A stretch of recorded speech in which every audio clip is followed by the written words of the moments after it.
How does one achieve the best image quality out of their retro gaming console? There are a lot of different answers to that question. Some would tell you the infamous and hard to find SF1 Sharp television. So what is an SF1? And no, it is not this. This is actually a Super Famicom. Well, buckle up, because I finally got one for my collection, and I am about to take you on a deep look at this collector's dream. And stick around, because I am going to show you just exactly what is the difference between a Super Famicom and a Super Nintendo. And I'm going to show you a quick, easy way to play your Super Nintendo games on your Super Famicom, even though they don't fit. The Sharp SF1, what exactly is it? Well, it is this. This is a Sharp SF1, but this isn't your ordinary tube television. This baby here is a tube television with a Super Famicom built right into it. Designed, developed, and released by Sharp December 5th, 1990 in Japan, and licensed by Nintendo. And this thing is exactly what it claims to be. It's a tube television with a built-in Super Nintendo, or Super Famicom. And back in the 90s, this was every kid's dream, to have your video game console built in to your television. And for starters, this thing had everything you would want. It's a fully equipped Super Famicom, and it even has your two controller ports right on the front of the television. And it launched in two different models, a 21-inch and this 14-inch. These days, I was looking for the 14-inch for obvious size reasons. But what makes this thing so special? It actually had internally connected SFC SF1 terminals. What does that mean? That means the luminance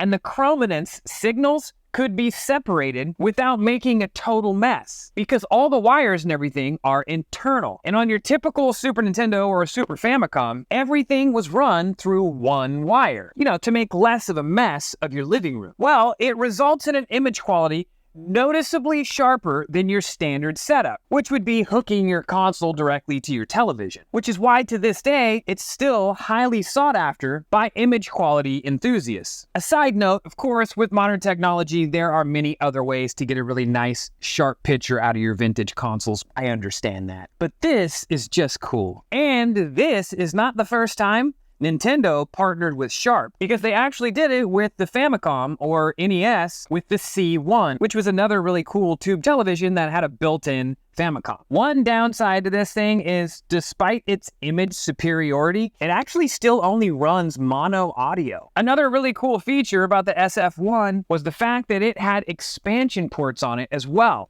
So they were future-proofed for stuff like the Satellaview, which you could still hook directly up to this television via the expansion port. And it's cool to know that it also has a multi-out here, so you can hook up multiple displays to this unit. Now, I know what a lot of you are saying. Why would you want one of these things? It only plays Super Famicom cartridges, and it doesn't play the North American cartridges. But let me show you a little secret, just in case you don't know. This is a honeybee. The only difference between a Super Famicom and Super Nintendo cartridge is the shape of the cartridge.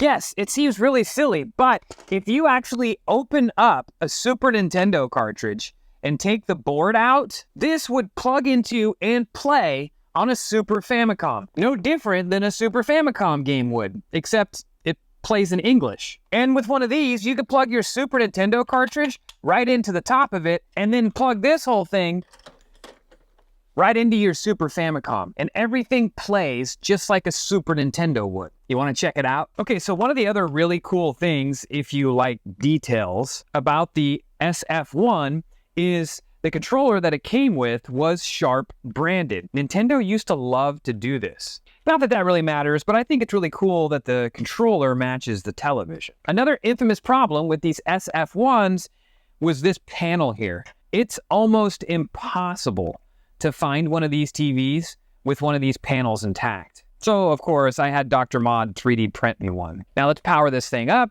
and check it out. Now, as you can see, I'm playing a North American or a Super Nintendo game on a Super Famicom, and it's playing in English. And while they've become pretty hard to find these days, these cartridge converters are really neat. In fact, I was told by Dr. Mod not too long ago that he was going to try and start reproducing these things himself because they're so hard to find. Did anybody else love Uniracers like I did? While this thing was pretty popular when it released and is still highly sought after, Nintendo had doubts about its awkward peripheral attachment techniques, and so this unit was ultimately never released outside of Japan. Once again, proving Japan always gets the cooler stuff. If you don't believe me, check out my previous video on Sony's PSX right here. And if you want to see how Dr. Mod is really going to bring this thing to life by loading it with every Super Nintendo game, then you should subscribe to the channel so you don't miss that video when it drops.